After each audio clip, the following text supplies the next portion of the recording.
ব্যবসায়িক বিরোধে হত্যা করা হতে পারে এমপি আনোয়ারুল আজিম আনারকে। আর পুরো ঘটনার নেতৃত্বে ছিলেন আমানুল্লাহ আর মাস্টারমাইন্ড আখতারুজ্জামান শাহিন। আমানুল্লাহ ও তার স্ত্রীকে গ্রেপ্তারের পর বেরিয়ে এসেছে এসব তথ্য। গোয়েন্দা পুলিশ জানায় শাহিন এখন যুক্তরাষ্ট্রে অবস্থান করছেন। এদিকে হত্যায় অন্যতম সন্দেহভাজন সিয়ামকে গ্রেপ্তার করেছে কলকাতা পুলিশ। আমরা এই বিষয়টি নিয়ে আরো বিস্তারিত আপনাদের জানাতে চাই। আমরা যেতে চাই পশ্চিমবঙ্গের সহকর্মী শুভজিৎ পুততুন্ডর কাছে। তিনি যুক্ত হয়েছেন এবং ঢাকায় ডিবি কার্যালয় থেকে হিরণ খান আছেন। শুভ, কিছুক্ষণ আগে অন্যতম সন্দেহভাজন সিয়ামকে গ্রেপ্তার করা হয়েছে। এতে করে কি নতুন কোনো মোড় নিল কিনা ঘটনাটি?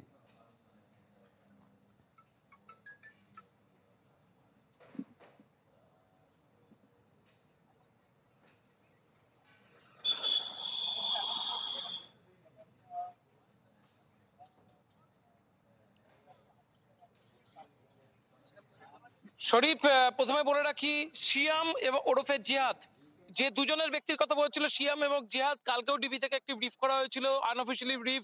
সিয়াম জিহাদ দুজন আলাদা ব্যক্তি। আজকে জানা যাচ্ছে সিয়াম এবং জিহাদ দুজনে একই ব্যক্তি, এবং এই দুজনে যে এই যে ব্যক্তি তার নাম সিয়াম, এই সিয়াম গ্রেপ্তার হয়েছে কলকাতা থেকে। কলকাতা পুলিশ তাকে কিন্তু গ্রেপ্তার করেছে। ইতিমধ্যে নিউ টাউন থানায় তার যে খুনের মামলা রুজু হয়েছে, সেই মামলায় কিন্তু তাকে নিয়ে আসা হবে এবং সেখানে জিজ্ঞাসাবাদ তার একটু পরেই শুরু হবে।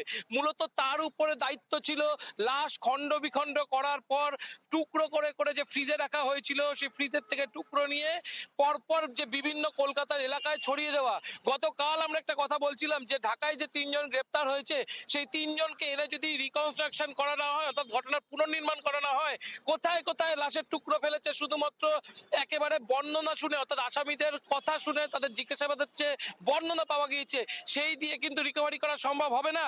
এবং এখানেই কিন্তু একটা ব্রেক থ্রু বলা যায় এই মামলায়। এখনো পর্যন্ত সবচেয়ে বড় ব্রেক থ্রু যেটা কলকাতা থেকেই বেরিয়েছে, যে রিকনস্ট্রাকশনের জন্য এই মুহূর্তে ঢাকায় যারা গ্রেপ্তার তাদের নিয়ে আসতে হবে না, তাদের জিজ্ঞাসাবাদের পাওয়ার যে নথি সেটুকখানি যথেষ্ট। সিয়ামকে নিয়েই কিন্তু পুলিশ যে এই রিকনস্ট্রাকশনের কাজ, সেখান থেকে বেরিয়ে যে যেখানে যেখানে লাশের টুকরো ফেলেছিল সেসব এলাকায় তল্লাশি চালানোর কাজ, সেটা কিন্তু শুরু করে দিয়েছে ইতিমধ্যেই। এটা কিন্তু বলা যেতে পারে, যদিও অফিসিয়ালি তাকে এখনো গ্রেপ্তার দেখানো হয়নি। সূত্রের খবর আরো 1 ঘন্টা পরে তাকে গ্রেপ্তার দেখানো হবে, কারণ কলকাতায় যদি আজকে তাকে গ্রেপ্তার দেখানো হয়, সেক্ষেত্রে তাকে আজকেই কোর্টে প্রডিউস করতে হবে। কলকাতা পুলিশ যদি কিছুক্ষণ দেরি করে যায়, সেক্ষেত্রে আগামীকাল থেকে কোর্টে তোলা যেতে পারে এবং আজকে সারাদিন তাকে জিজ্ঞাসাবাদের জন্য নিজেদের হেফাজতে পুলিশ রাখতে পারে। এমন একটা পরিস্থিতি যেখানে আরো একজন যে ক্যাব ড্রাইভার, যে ক্যাবকে ব্যবহার করা হয়েছিল এই লাশের টুকরো ফেলার জন্য, সেই ক্যাবকেও কিন্তু ইতিমধ্যেই বাজেয়াপ্ত করা হয়েছে। ক্যাবের ছবি আমরা কিছুক্ষণের মধ্যে দর্শকদের দেখে দিতে পারবে, এবং সেই ক্যাবের যে ড্রাইভার, তাকেও কিন্তু জিজ্ঞাসাবাদ চলছে। ক্যাব ড্রাইভার কি আদৌ জানতো সিয়াম যে ব্যাগগুলো নিয়ে বেরিয়েছিল তার মধ্যে লাশের টুকরো ছিল? সেটা কিন্তু সবচেয়ে বড় প্রশ্ন। এবং এই ক্যাব এবং এই সিয়াম দুজনের একটি যোগসূত্র তৈরি করা হচ্ছে, দুজনকে জিজ্ঞাসাবাদ করা হচ্ছে, একসাথে জিজ্ঞাসাবাদ করা হচ্ছে, পৃথক পৃথক জিজ্ঞাসাবাদ করা হচ্ছে, যাতে দুজনের কথা সূত্র মেলে এবং দুজনকে নিয়ে কলকাতায় যেসব এলাকায় তারা ঘুরেছিল সেই এলাকায় নতুন করে পুলিশ ছানবিন যে শুরু করে দেওয়ার, সেটা কাজ কিন্তু ইতিমধ্যে শুরু করে দিয়েছে। পাশাপাশি বিএসএফ এর সাথেও কিন্তু যোগাযোগ শুরু হয়েছে, কারণ বলা হচ্ছে যে স্বর্ণ চোরাচালানের যে জন্য যে এই গোটা ঘটনা, সেই স্বর্ণ চোরাচালানের একটা বড় চালান কিন্তু বারবার বাগদা বনগা সীমান্তে আটক করা হয়েছে। বিগত 6 মাসের দিকে যদি আপনি তাকান, একাধিক সোনার চালান আটক করা হয়েছে। এই স্বর্ণ চালানের খবর কি পাস করে দেওয়ার কি নিয়েই কি দুই গোষ্ঠীর মধ্যে কি একটা ক্ষোভের দ্বন্দ্ব দেখা দিয়েছিল?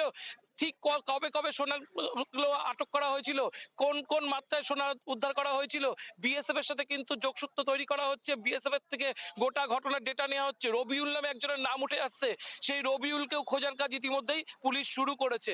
শরীফ, শুভ, ধন্যবাদ আপনাকে। এবারে যেতে চাই ঢাকায়। আমাদের হিরণ খান রয়েছেন সেখানে। হিরণ, কলকাতা থেকে যে দুজন আসার কথা বাংলাদেশে তদন্ত কাজে, তারা কখন নাগাদ এসে পৌঁছবেন এবং ডিবির পক্ষ থেকে আনুষ্ঠানিকভাবে এখন পর্যন্ত বলা হয়েছে কিনা কিছু? শরীফ, আপনি জানেন যে এখন পর্যন্ত কিন্তু ডিবি থেকে এখন পর্যন্ত কিছু বলা হয়নি। এর আগে স্বরাষ্ট্রমন্ত্রী আসাদুজ্জামান খান কামাল এবং ডিবির প্রধান তিনি বলেছিলেন যে নিহত হয়েছেন এমপি। সেই বিষয়টি কিন্তু এখন পর্যন্ত যাদেরকে গ্রেপ্তার করা হয়েছে তাদের নাম পরিচয় কিন্তু এখন পর্যন্ত নিশ্চিত করেনি গোয়েন্দা সংস্থা, এবং এই বিষয়টি কিন্তু এখন পর্যন্ত তদন্তাধীন রয়েছে এমনটি কিন্তু আমাদেরকে জানাচ্ছেন, এবং বলছেন যাদেরকে গ্রেপ্তার করা হয়েছে তাদেরকে জিজ্ঞাসাবাদ চলছে এমনটি কিন্তু আমাদেরকে জানাচ্ছেন ঊর্ধ্বতন কর্মকর্তারা। এবং আরেকটি বিষয় জানিয়ে রাখি যে আজকে বিকাল নাগাদ আসলে 2 সদস্যের একটি টিম ভারত থেকে আসবে, এবং তারা এই ঢাকা মহানগর গোয়েন্দা পুলিশের যে কার্যালয় সেই কার্যালয়ে আসবে এমনটি কিন্তু আমরা জানতে পেরেছি। এবং আরেকটি তথ্য জানিয়ে রাখি, আমানুল্লাহ নামেই যেই ব্যক্তির কথা বলা হচ্ছে তিনি আসলে শিমুল ভুইয়া নামে পরিচিত, ঝিনাইদহ, সাতক্ষীরা, খুলনা এই এলাকাতে।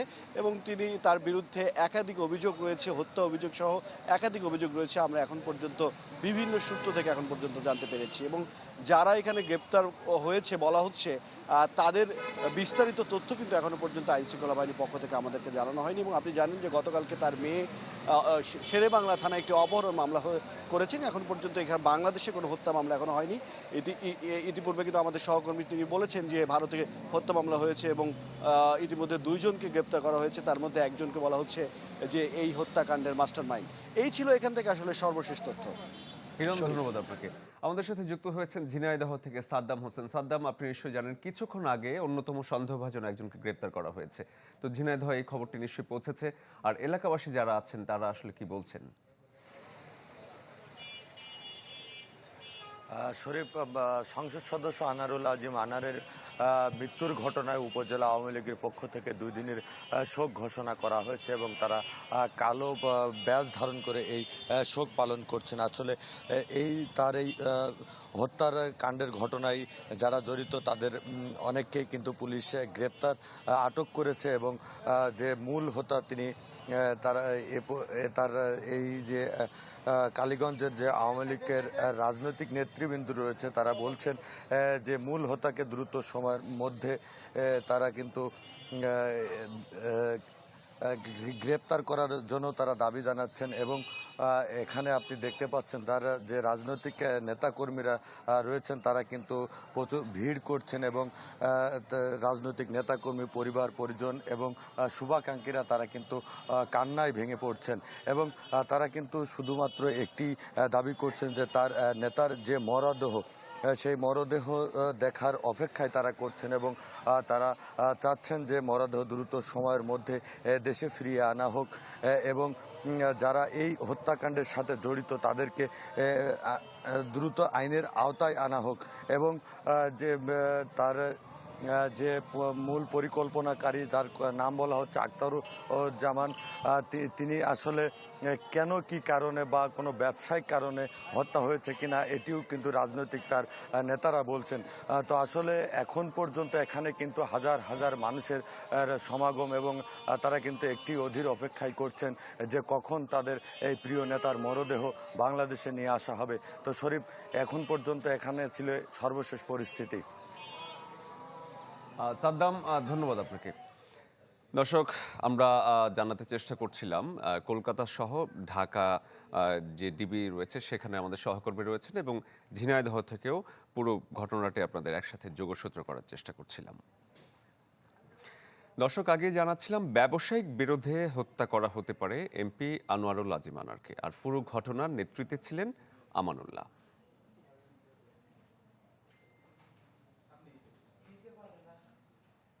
সংসদ সদস্য আনোয়ারুল আজিম আনারের হত্যা ঘিরে ধোঁয়াশা কাটছেই না। চিকিৎসা ভিসায় ভারতে গিয়ে কিভাবে হত্যার শিকার হলেন সেই খোঁজে দুদেশের প্রশাসন।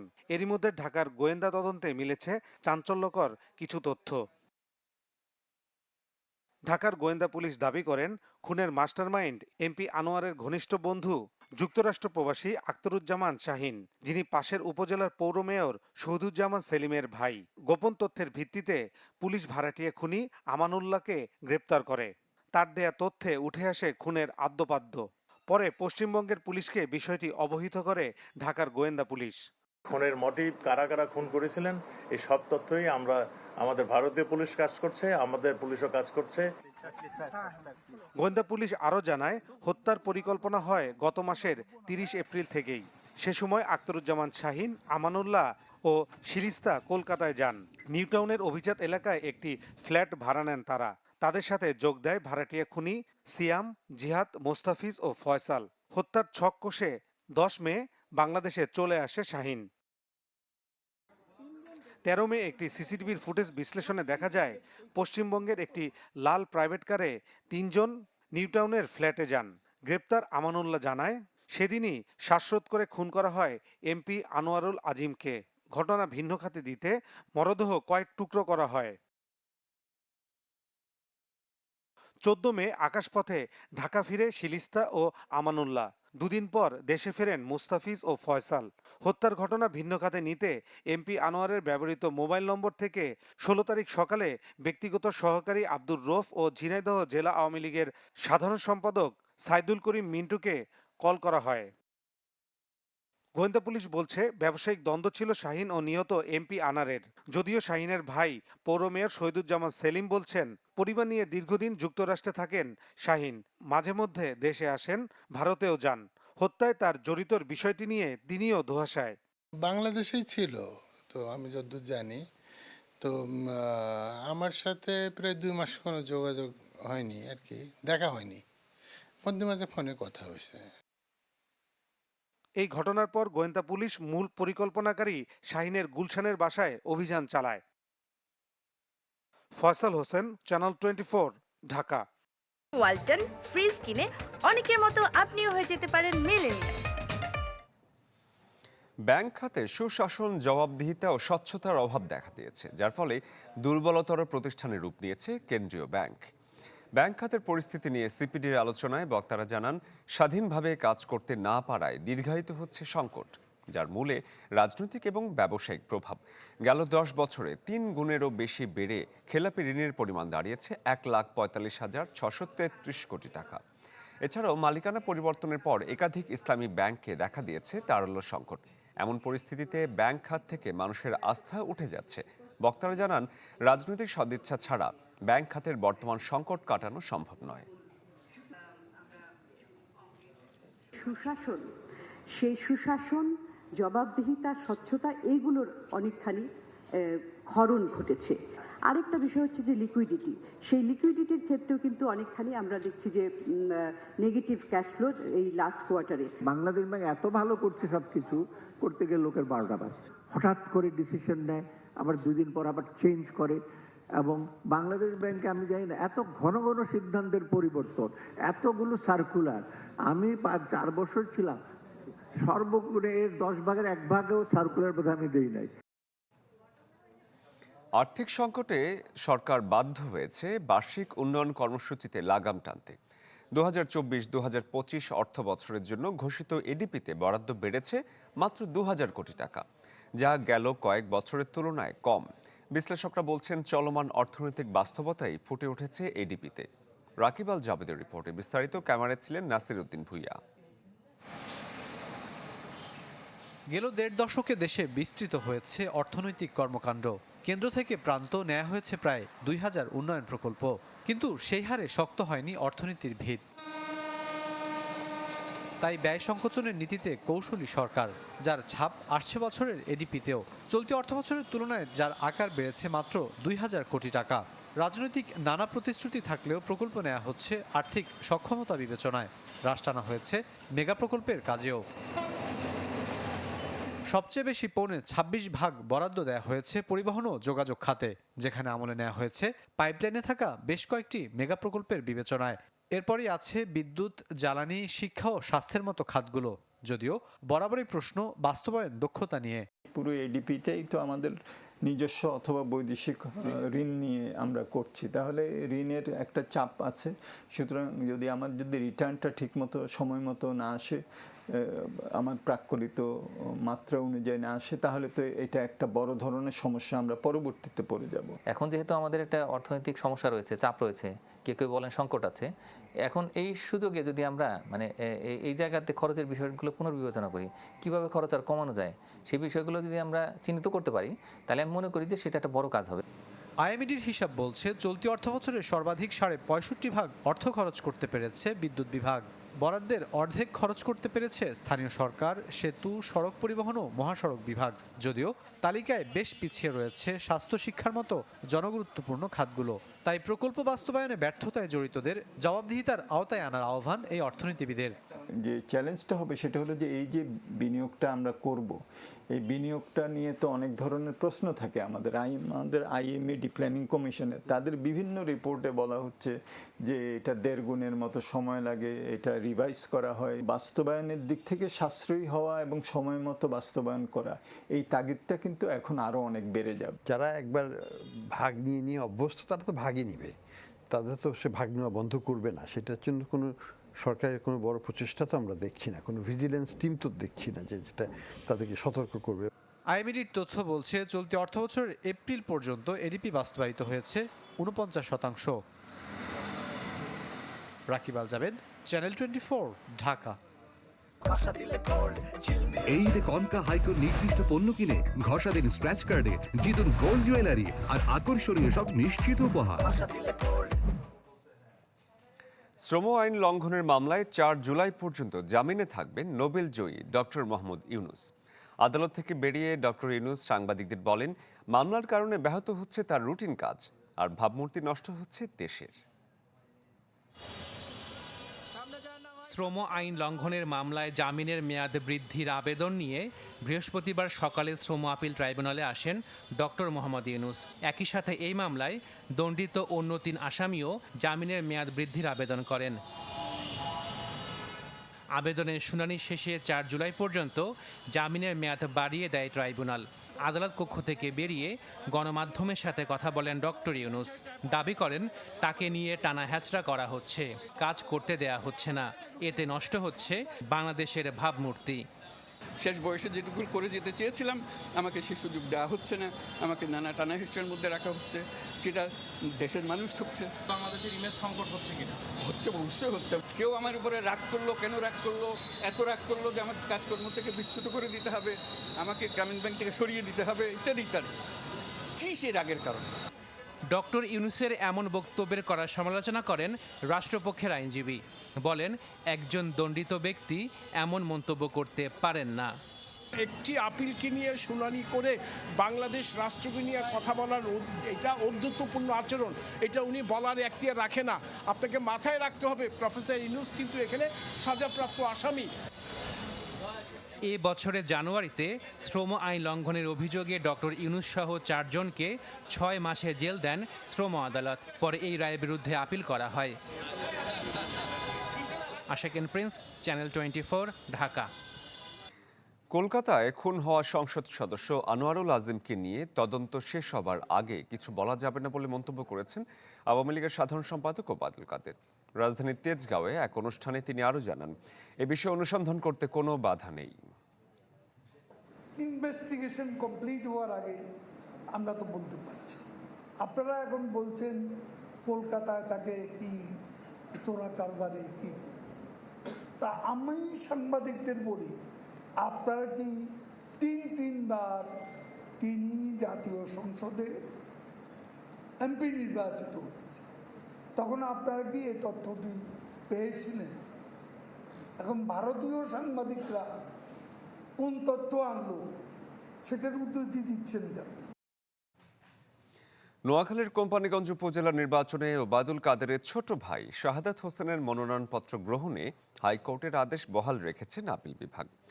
আপিল বিভাগের জ্যেষ্ঠ বিচারপতি এম ইনায়েতুর রহিমের নেতৃত্বাধীন 7 বিচারপতির বেঞ্চ এই আদেশ দেন। Sharif Chowdhury, one of the candidate Companiganj উপজেলা ইলেকশনে, তার দায়েরকৃত যে সিভিল মিসেলেনিয়াস পিটিশন, এটা শুনানি শেষে আজকে মহামান্য আদালত খারিজ করে দিয়েছে। তার মানে হলো যে শাহাদাত হোসেন উনি ইলেকশন করতে পারবেন। রাজধানীর বাড্ডার একটি বাসা থেকে 65টি অত্যাধুনিক শক্তিশালী হাত বোমা উদ্ধার করেছে র্যাব 3। বিস্ফোরক তৈরি করার সময় আটক করা হয় 3 জনকে। বড় ধরনের নাশকতার উদ্দেশ্যে রাতেই সেগুলো গাজীপুর পাঠানোর কথা ছিল বলে জানায় তারা। টিনশেডে ভবনটি রাজধানীর পূর্ব বাড্ডার টেকপাড়ায়। বুধবার বিকেলে জরাজীর্ণ এ ভবন ঘিরে শুরু হয় র্যাবের তৎপরতা। কঠোর নিরাপত্তায় ঘিরে ফেলা হয় আশপাশের এলাকা। প্রায় 7 ঘন্টা ধরে চলে অভিযান। ঘটনাস্থলে ব্রিফিংয়ে র্যাব জানায় 65টি শক্তিশালী বোমা ও বোমা তৈরির সরঞ্জাম উদ্ধার করা হয়েছে। রাতে যেগুলো গাজীপুর পাঠানোর কথা ছিল। বিস্ফোরক তৈরিরত অবস্থায় আটক করা হয় 3 জনকে। ফাহিম, লিমন এবং আকুল, এরা মূলত একটি জুতার কারখানায় কাজ করে 3 জনই। কিন্তু 26,000 টাকার একটি কন্ট্রাক্টের বিনিময়ে তারা এই কাজে আজকে আসে। আজকে রাতের অনাবিল বাসে করে এই বোমাগুলিকে গাজীপুরে পাঠিয়ে দেওয়ার কথা ছিল। গাজীপুরে কার কাছে এই বোমাগুলি সরবরাহ করা হবে এটি আবার সজীব জানতো না। সজীবের কাছে তথ্য ছিল যে মাসুম নামে এক ব্যক্তি, তিনি এটা সরবরাহ করবেন গাজীপুরে। র্যাব আরও জানায়, জঙ্গিদের কাট আউট সিস্টেমে কাজ করত এই চক্র। ঈদ কিংবা উপজেলা নির্বাচনে নাশকতা করতে বোমগুলো ব্যবহারের পরিকল্পনা ছিল বলে ধারণা র্যাবের। ন্যূনতম 100টি বোমা বানানোর মতো সরঞ্জাম এখানে এখনো প্রস্তুত আছে। 65টা তারা বানাতে পেরেছিল। সামনের দিকে অনেকগুলো ইভেন্ট আছে, উপজেলা নির্বাচন, সামনে ঈদ সহ অন্যান্য যে বড় সারা দেশে যে ধরনের ইভেন্টগুলি রয়েছে সেই ধরনের ইভেন্ট কেন্দ্রিক যে কোনো নাশকতায়ও এটি ব্যবহার হওয়ার সম্ভাবনা হয়তো থাকলেও থাকতে পারে। সজীব ও মাসুমকে ধরার চেষ্টা চলছে বলে জানায় র্যাব। খতিয়ে দেখা হচ্ছে ভবন মালিকের সংশ্লিষ্টতাও। স্বপ্নিল শাহরিয়ার শিশির, চ্যানেল 24, ঢাকা। দেশে শব্দ দূষণ নিয়ন্ত্রণের আইন যেমন দুর্বল, তেমনি প্রয়োগের ধরনেও রয়েছে ত্রুটি। তবে শাস্তির চেয়ে জনসচেতনতায় বেশি নজর দিতে চায় সরকার। বিশেষজ্ঞদের পরামর্শ, শব্দ দূষণ ঠেকাতে স্থানীয় সরকার প্রতিনিধি এবং পুলিশকে সরাসরি জরিমানার সুযোগ দিতে হবে। শামীমা সুলতানার 2 পর্বের ধারাবাহিকের আজ শেষ পর্ব। ক্যামেরায় ছিলেন মমিনুল হক আফান ও জসিমউদ্দিন। বিশ্ব স্বাস্থ্য সংস্থা শব্দ দূষণকে নীরব ঘাতক হিসেবে দেখে। এই ঘাতকের মুখোমুখি রাজধানীতে বসবাস করা সবাই। এই মহানগরীতে শব্দের সহনীয় মাত্রা 40 থেকে 50 ডেসিবেল হলেও বাস্তবে তা দ্বিগুণ, কোথাও 3 গুণ বা তারও বেশি। যেসব দেশ শব্দ দূষণের ঝুঁকিকে স্বাস্থ্য ঝুঁকি হিসেবে দেখছে, তাদের কেবল প্রচারণাই নেই, আছে প্রতিরোধমূলক ব্যবস্থা, জরিমানা। কিন্তু বাংলাদেশে আছে শুধুই লোক দেখানো প্রচারণা, মাঝে মধ্যে অভিযানে বড়জোর হাইড্রোলিক হর্ন খুলে রাখা। আমার কোনো প্রোটেকশন গাড়িতে হুটার বাজানো হয় না। জরুরি সেবা ছাড়া হুটার বাজানো একেবারেই নিষেধ। উৎসে হিট করে আমরা যদি সিস্টেমটাকে আমরা ডিস্টেবিলাইজ করে দিতে পারি, তাহলে আমার কাছে মনে হয় যে এটার আরও বড় একটা ইম্প্যাক্ট হবে এবং তখন কিন্তু হাইড্রোলিক হর্নের ব্যবহারটা বহুলাংশে কমে যাবে।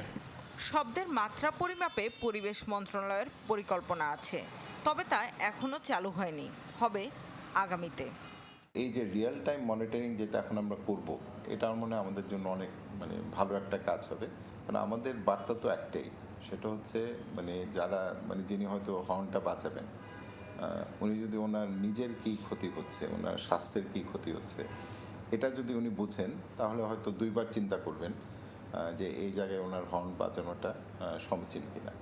2 দশক পরিবেশ আইন নিয়ে কাজ করছেন এই বিশেষজ্ঞ। তিনি বলেন, বিদ্যমান আইন সমন্বয় করে স্থানীয় সরকার প্রতিনিধি ও পুলিশকে সরাসরি শব্দ দূষণকারীদের বিরুদ্ধে জরিমানার সুযোগ দেয়া দরকার। হংকিংয়ের ক্ষেত্রে 3টা আইন জড়িত আছে, পরিবেশ আইন, আমাদের মোটর ভেহিকেল আইন এবং ঢাকা মেট্রোপলিটন আইন। শব্দ দূষণ বা হংকিংটা হচ্ছে অন দ্য স্পট, কিন্তু এই 3টা আইনে কিন্তু পুলিশ অন দ্য স্পট জরিমানা করতে পারে না। আইনের ইমপ্লিমেন্টেশনটা আপনি দেখতে পাবেন সীমিত, মোবাইল কোড সবসময় সব জায়গায় উপস্থিত থাকে না। আছে বিধি, আছে আইন, আছে একাধিক তদারকি সংস্থাও। সেসবের প্রয়োগ আর কঠোরতা নিয়েও আছে নানা মত। তবে সব কিছু ছাপিয়ে শব্দ দূষণের কবল থেকে কবে মুক্তি মিলবে নাগরিক জীবনের, সেই প্রশ্ন থেকেই যায়। শামীমা সুলতানা, চ্যানেল 24, ঢাকা। এবারে গ্রামীণ ফোনের সৌজন্যে কাবার পথে।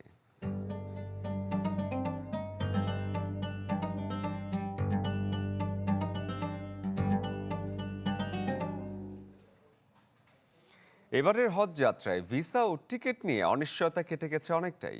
সংশ্লিষ্টদের প্রত্যাশা, দুর্ভোগ ছাড়াই সৌদি আরবে পৌঁছতে পারবেন হজ যাত্রীরা। মহান সৃষ্টিকর্তার ডাকে সাড়া দিতে সৌদির উদ্দেশ্যে রওনা হওয়ার আগে আশকোনা হজ ক্যাম্পে জড়ো হয়েছেন হজ যাত্রীরা। এখন পর্যন্ত মক্কায় পৌঁছেছেন ভিসা নিশ্চিত হওয়া অর্ধেকের বেশি হাজি। হজের সব আনুষ্ঠানিকতা শেষে রাসূল সাল্লাল্লাহু আলাইহি ওয়াসাল্লামের রওজা মুবারক জিয়ারত সহ দর্শনীয় স্থান ভ্রমণ শেষে দেশে ফিরতে সময় লাগে 30 থেকে 40 দিন। দীর্ঘ এই সময় দেখা হবে না স্বজনদের সাথে, তাই তো সম্মানিত এসব ব্যক্তিদের সাথে দেখা করতে এসেছেন পরিবারের সদস্যরা। গ্রামীণ ফোনের রোমিং সিস্টেমের ব্যাপারে শুনেছি, যদি এরকম কোনো সুবিধা থাকে তাহলে আমাদের জন্য ভালোই হয়। আর আল্লাহর ঘরের মেহমানরা জানালেন পরিবার নিয়ে তাদের অনুভূতি। অনেক সমস্যা লেট হয়, আত্মীয় উদ্গ্রীব হয়ে যায়, তার পৌঁছলো কিনা, তাদের কী হলো খোঁজ পাচ্ছি না। এই জন্য বাংলাদেশ যে সিস্টেম করেছে গ্রামীণ ফোন, এতে আমরা খুব আনন্দিত। আমি মোবাইল নিয়ে যাচ্ছি, আমার ছেলেরও কাছে মোবাইল আছে, আমার বৌমার কাছে মোবাইল আছে, আমার যা এবং আমার বাপ মা ভাই বোন সবারই কাছে মোবাইল আছে, সবার সাথে মোবাইলে যোগাযোগ করব।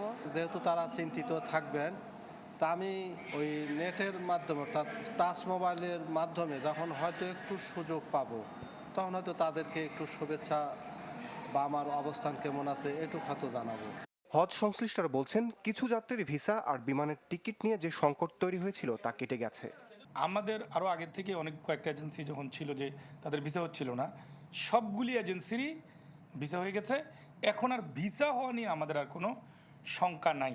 আর বেসরকারি যেটা বাকি আছে সেটা তেমন কিছু না, প্রতি বছরই কয়েকশো সেলফ ড্রপ, স্বেচ্ছায় যাবেন না। যারা এখনও পে অর্ডারের বিষয়ে গাফলতি দেখাচ্ছে তাদেরকে ইতিমধ্যে ওয়ার্নিং দিয়েছি এবং আমরা চেষ্টা করছি যে আজকের মধ্যে তারা পে অর্ডারগুলো কমপ্লিট করে যদি কালকের মধ্যে টিকিট সংগ্রহ না করে তারা কিন্তু আবার শোকজ করা হবে।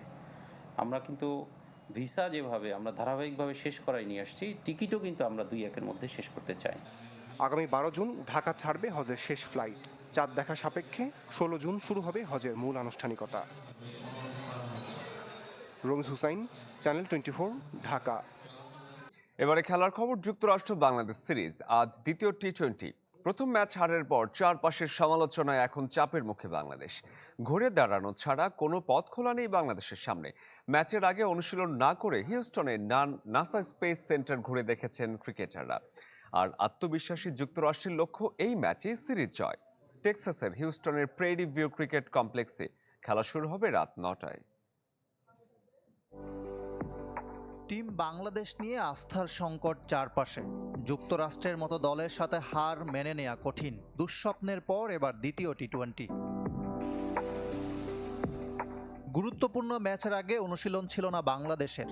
দল ঘুরতে গিয়েছিল হিউস্টনের বিখ্যাত নাসা স্পেস সেন্টারে। হোটেলে ফেরার পথে দেখা হয়ে যায় যুক্তরাষ্ট্র দলের সাথে। চাপ লুকিয়ে হাসি খুশি থাকার চেষ্টা নাজমুল শান্তদের।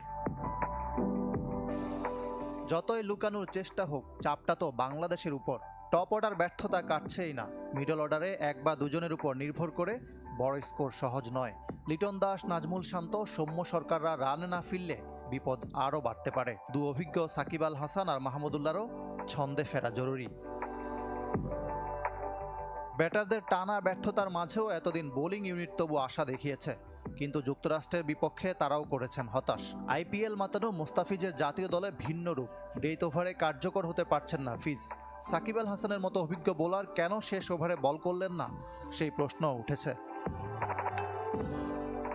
হারের মতো খেলার ধরন নিয়েও চলছে সমালোচনা। সব উত্তর দ্বিতীয় ম্যাচে দিতে পারবে তো নাজমুল শান্তর দল? যুক্তরাষ্ট্র বাংলাদেশকে হারিয়ে আত্মবিশ্বাসের তুঙ্গে। বিশ্বকাপের আগে নিজেদের ভালোভাবেই প্রস্তুত করছে আয়োজকরা। এই মোমেন্টাম কাজে লাগিয়ে সিরিজ জিততে চায় আমেরিকা। অচেনা ক্রিকেটাররা এক এক করে চেনাচ্ছেন নিজেদের।